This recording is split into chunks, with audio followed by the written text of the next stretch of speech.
विद्यार्थी मित्रांनो, आपण सरफेस टेन्शनचा भाग डिस्कस करतोय. सरफेस टेन्शन हा शब्द आपण लिक्विडच्या बाबतीत वापरतोय. Free surface of a liquid tries to occupy minimum surface area. It behaves as if it is an elastic membrane. म्हणजे पातळ असा पडदा असावा असं ते लिक्विडचा जो सरफेस असतो तो साधारणतः बिहेव करतो. त्याला कारण आपण हे सांगितलं की सरफेसवर जे मॉलिक्युल्स असतात दे आर अंडर टेन्शन, कारण त्यांना आतले जे मॉलिक्युल्स आहेत ते कोहेसिव्ह फोर्समुळे आतमध्ये लिक्विडच्या ओढण्याचा प्रयत्न करतात. त्याच्यामुळे लिक्विड सरफेस हा मिनिमम सरफेस एरिया कव्हर करण्याचा प्रयत्न करेल. याचे उदाहरणं मी असे सांगितले होते की पावसाचा थेंब जेव्हा पडत असतो त्यावेळेला तो स्पेरिकल शेप घेतो, कारण स्पेरिकल शेपमध्ये सरफेस एरिया इज मिनिमम. त्याचप्रमाणे तुम्ही जर एखाद्या काचेच्या बॉटलमधील औषध बघितलं तर त्या औषधाची कडा अशी वेगळी रिंग आपल्याला दिसून पडते.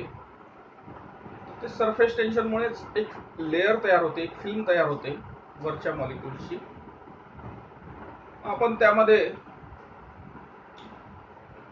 Cohesive force, adhesive force, range of molecular force, sphere of influence ह्या सगळ्या व्याख्या घेतल्या. त्यानंतर सरफेस टेन्शनची व्याख्या सुद्धा घेतली. The force acting on an imaginary line drawn on free surface of a liquid. That force is at right angles to that particular imaginary line. So T is equal to F upon L. Surface tension is equal to force acting per unit length. Newton per metre हे त्याचं unit आणि त्याचं dimension सुद्धा मी तुम्हाला सांगितलं होतं. आज आपल्याला अँगल ऑफ कॉन्टॅक्ट म्हणजे काय हा एक टॉपिक समजून घ्यायचा आहे. And what is the relation between surface tension and surface energy हा एक महत्त्वाचा प्रश्न आहे. बोर्डामध्ये अनेकदा 3 मार्कासाठी हा प्रश्न विचारतात. What is the relation between surface tension and surface energy. तर सरफेस टेन्शन म्हणजे फोर्स आहे acting per unit length, and surface energy म्हणजे the amount of work done, कारण work and energy is the same thing. So the amount of work done in keeping those molecules on the surface, त्याच्यासाठी जी potential energy stored होईल त्या फिल्ममध्ये, that is surface energy हा भाग. त्यानंतर angle of contact म्हणजे काय, तर तुमचं जर जनरल ऑब्झर्वेशन असेल तर तुमचं असं लक्षात येईल की काही लिक्विड जे आहेत ते जेव्हा एखाद्या सॉलिड कंटेनरमध्ये आपण भरतो त्यावेळेला त्या लिक्विडचा जो वरचा सरफेस आहे तो वेगवेगळे मेनिस्कस दाखवतो. म्हणजे कधी कधी कॉन्केव असते असं. फॉर एक्झाम्पल केरोसिन जर आपण काचेच्या बॉटलमध्ये भरलं तर त्याचा असा वरचा जो थर दिसेल, वरची जी फिल्म दिसेल ती थोडी कॉन्केव दिसेल. त्याच्याऐवजी एखाद्या काचेच्या ट्यूबमध्ये जर मर्क्युरी भरला तर तो मर्क्युरी कॉन्व्हेक्स शेपचं मेनिस्कस तयार करतो. आता हे असं का घडते त्याला कारण आपण सांगतो angle of contact. What is angle of contact then?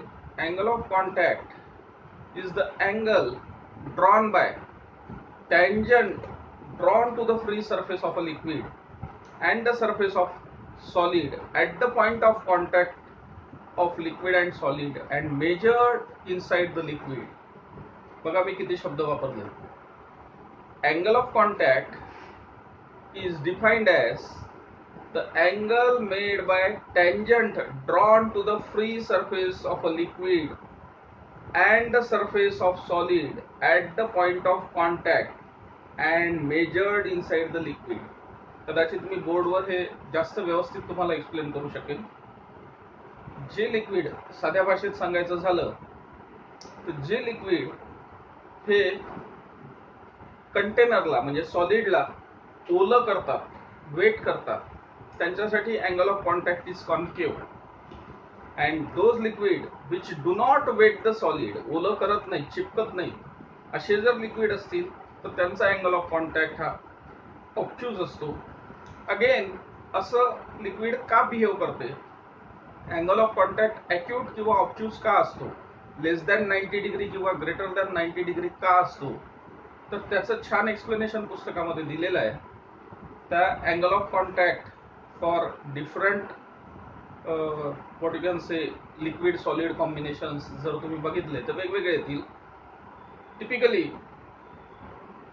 Kerosene stored in a glass bottle, it will show concave nature, meniscus will be concave, or mercury in a glass tube will take convex shape because mercury do not weight, do not what you can say mercury आणि glass या दोघांमध्ये cohesive force कमी असतो, चिपकत नाही एकमेकांना, त्याच्यामुळे मग convex होतो.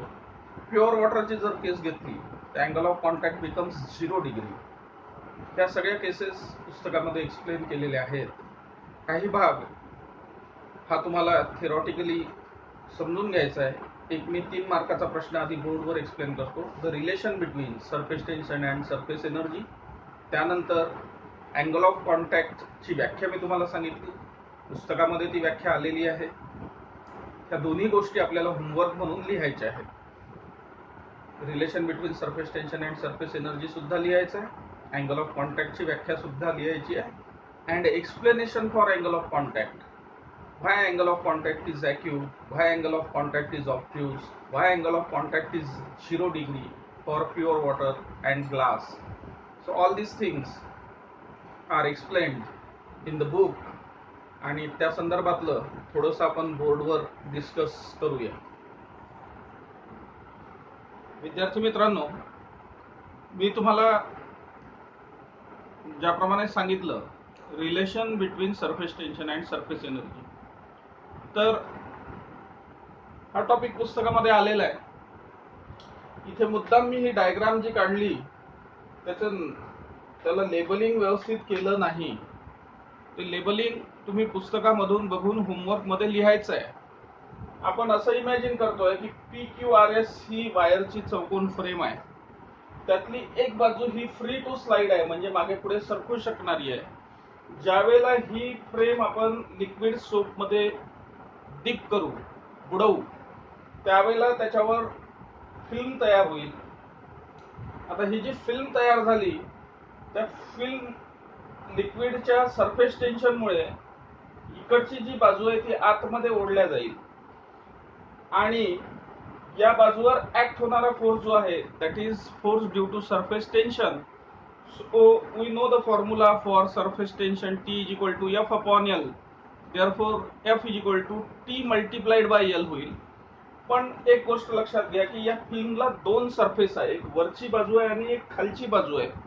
त्यामुळे इथे force is equal to T into 2L, कारण वरच्या बाजूला वायरवर या फ्रेमवर फोर्स ऍक्ट होतोय आणि खालच्या बाजूनी सुद्धा फोर्स ऍक्ट होतोय, म्हणून F is equal to T into 2L. Now ही जी तार आतमध्ये ओढल्या जाते, याला जर आपण dx इतक्या अंतराने बाहेर ओढायचं असेल तर इक्वल फोर्स लावावा लागेल, आणि the amount of work done will be, work done 11वीत आपण फॉर्म्युला शिकलो, work is equal to force into displacement. इथे छोटंसं वर्क होतंय, छोटीशी डिस्प्लेसमेंट आहे, म्हणून dw is equal to F into dx असा फॉर्म्युला आला. Work is equal to force multiplied by displacement. मग F ची किंमत किती लागेल, जितका तो सरफेस टेन्शनमुळे फोर्स आहे तितकाच फोर्स आपल्याला लावावा लागेल, म्हणून that will be 2TL into dx. But again 2L into dx हा एवढा जो नवीन एरिया आपला ड्रॉ होतोय दॅट इज dA, लांबी गुणेला रुंदी, म्हणून 2L into dx is equal to dA. Therefore dw is equal to TdA, म्हणजेच वर्क डन म्हणजे surface energy equal to surface tension multiplied by area. मराठीत आपण याला वटा असं लक्षात ठेवू शकतो. W is surface energy is equal to surface tension multiplied by area. हे एक्सप्रेशन विथ एक्सप्लेनेशन, पुस्तकामधलं सगळं एक्सप्लेनेशन, डायग्राम आणि हा फॉर्म्युला हे वहीमध्ये लिहायचं आहे. याच्यावर एक सुंदर गणित पुस्तकात घेतलंय ताबडतोब. ते गणित मी फक्त इथे एक्सप्लेन करतोय, तुम्हाला ते वहीत सोडवायचं आहे. जर आपण साबणाचा फुगा फुगवला, लहान मुलांचा खेळ तुम्ही बघितलाय की साबणाच्या सोल्युशन मध्ये बारीकशी अशी एखादी ट्यूब इन्सर्ट करतात आणि त्याला ब्लो करतात, म्हणजे त्यातून हवा फुकली की त्याच्यामुळे सोपचे बबल्स तयार होतात, साबणाचे फुगे तयार होतात. सोप बबल ब्लो करण्यासाठी किती वर्क डन होईल आपल्याला माहित आहे. Work done is equal to surface tension multiplied by area. आता एरिया किती घ्यायचा, सोप बबल आहे, बबलचा एरिया घेताना त्याला दोन सरफेस असतात, एक आतला सरफेस आणि एक बाहेरचा सरफेस म्हणून. आणि स्पेरिकल तो बबल तयार होतो. स्पिअरचा सरफेस एरिया असतो 4πr², पण इथे दोन सरफेसेस आहेत, आतला एक आणि बाहेरचा एक, म्हणून 2 × 4πr². सो एरियाची व्हॅल्यू आपल्याला सोप बबल साठी ठेवावी लागते 8πr².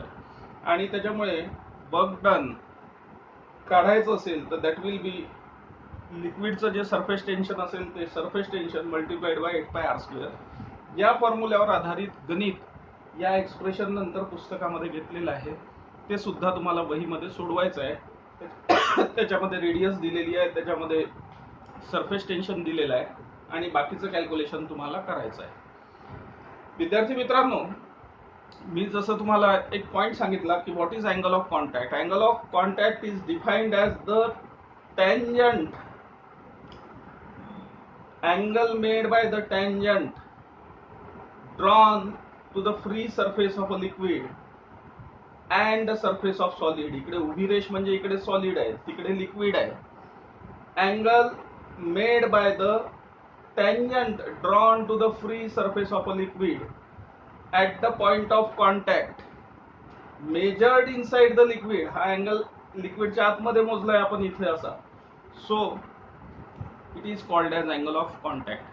Angle of contact is defined as the angle made by the tangent drawn to the free surface of a liquid and surface of solid at the point of contact measured inside the liquid is called angle of contact. व्याख्या मोठी वाटते, पण ही व्याख्या व्यवस्थित वहीत लिहायची आहे, 1 मार्कासाठी परीक्षेत विचारतात. Define angle of contact. मग अँगल ऑफ कॉन्टॅक्ट ॲक्यूट केव्हा असतो, ऑब्च्यूज केव्हा असतो. इथे मुद्दाम मी 3 डायग्राम बनवल्या, ह्या पुस्तकात नाहीत, हे समजण्यासाठी मी बनवल्या. जसं एका ग्लासच्या बिकरमध्ये आपण केरोसिन जर ओतलं तर केरोसिनचा सरफेस असा कॉन्केव्ह बनतो. तेच त्या बिकरमध्ये जर तुम्ही मर्क्युरी टाकला असेल तर मर्क्युरीचा शेप असा कॉन्व्हेक्स बनतो. आणि तेच त्या ग्लास बिकरमध्ये प्युअर वॉटर असेल तर तिथे प्लेन सरफेस राहतो. Angle of contact is 0. Why it is so? Why kerosene takes concave meniscus? Why mercury takes convex meniscus? त्याचं एक्सप्लेनेशन पुस्तकामध्ये छान दिलेलं आहे. अँगल ऑफ कॉन्टॅक्ट नंतर मी इथे जी डायग्राम बनवली ही सुद्धा अर्धवट केलं आहे मुद्दाम, जेणेकरून तुम्ही पुस्तकातून ते वाचलं पाहिजे. असं इमॅजिन करा की उजव्या बाजूला इथे लिक्विड आहे एका कंटेनर मधलं, आणि हा जो पॉइंट आहे इकडे सॉलिड आहे. हा सॉलिड आणि लिक्विड, आता those liquid which wet the solid, त्यांच्यामध्ये ॲडेसिव्ह फोर्स असतो. मी तुम्हाला जसं उदाहरण सांगितलं की इंक या बोर्डवर चिपकली आहे, त्याला कारण काय की इंक आणि बोर्डमध्ये ॲडेसिव्ह फोर्स आहे. तसंच हा लिक्विड या सॉलिडला जर चिपकत असेल तर त्याचा ॲडेसिव्ह फोर्स मी या दिशेला दाखवलाय. परत ते लिक्विडचे मॉलिक्यूल आतमधल्या मॉलिक्युल्स मध्ये कोहेसिव्ह फोर्स असतो. तो कोहेसिव्ह फोर्स मी या सी या एरोनी दाखवलाय. आणि या दोन फोर्समुळे नेट फोर्स रिझल्टंट सॉलिड मध्ये येतो. आणि इकडे फोर्स जास्त असल्यामुळे सॉलिडकडे लिक्विडचे मॉलिक्युल्स थोडेसे वर चढतात आणि त्याच्यामुळे इथे अँगल ऑफ कॉन्टॅक्ट हा ॲक्यूट होतो. Angle of contact is acute for those solids and liquids for which the liquid wet the solid. Second case is mercury सारखं मी तुम्हाला उदाहरण सांगतोय. इथे ॲडेसिव्ह फोर्स कमी असतो कारण ग्लासला मर्क्युरी चिपकत नाही, ऍडेसिव्ह फोर्स कमी आहे, पण मर्क्युरीचा स्वतःचा कोहेसिव्ह फोर्स जास्त आहे. त्याच्यामुळे ऍडेसिव्ह फोर्स छोटा दाखवला, कोहेसिव्ह फोर्स मोठा दाखवला, त्याचा रिझल्टंट जर काढला या दोन फोर्सचा तो लिक्विडच्या आतमध्ये येतो. म्हणजे आतमध्ये लिक्विडला खाली ओढणारा एक दबाव निर्माण होतो, म्हणून इथे लिक्विड आतमध्ये दबल्यासारखं होऊन हा कॉन्व्हेक्स सरफेस तयार होतो. So if you draw tangent to the free surface of a liquid, इथे angle is obtuse more than 90 degree, इथे angle is acute less than 90 degree, and for pure water it will be 0 degree. हा part तुम्हाला पुस्तकातून व्यवस्थित समजून diagrams सुद्धा काढून angle of कॉन्टॅक्टचे एक्सप्लेनेशन, मॉलिक्युलर फोर्स ऑफ अट्रॅक्शनच्या बेसिसवर, कोहेसिव्ह ॲडिसिव्ह फोर्स, त्यांचा रिझल्टंट फोर्स, आणि मग त्या रिझल्टंटमुळे लिक्विडच्या सरफेसवर येणारा ताण मग कॉन्केव्ह होईल की कॉन्व्हेक्स होईल हे तुम्हाला व्यवस्थित पुस्तकात पाहून लिहायचं आहे. हा प्रश्न सुद्धा बोर्डात एकदा विचारला होता की give the explanation for angle of contact. मग त्या डायग्राम काढून तुम्हाला पार्ट सोपा आहे, पण पुस्तकातून वाचल्याशिवाय लक्षात येणार नाही आणि वहीमध्ये लिहिताना आणखी तुमची संकल्पना स्पष्ट होईल. आजच्यासाठी इतकं सफिशियंट आहे. होमवर्क एकदा रिपीट करतो काय काय आज. होमवर्क, पहिलं होमवर्क आहे write the relation between surface tension and surface energy. दुसरं एक न्यूमरिकल सॉल्व करायचं आहे, पुस्तकामध्ये दिलेलं आहे. तिसरं तुम्हाला अँगल ऑफ कॉन्टॅक्टची व्याख्या लिहायची आहे. चौथं explanation for angle of contact लिहायचे आहे. एवढं आजच्यासाठी सफिशियंट आहे. ओके.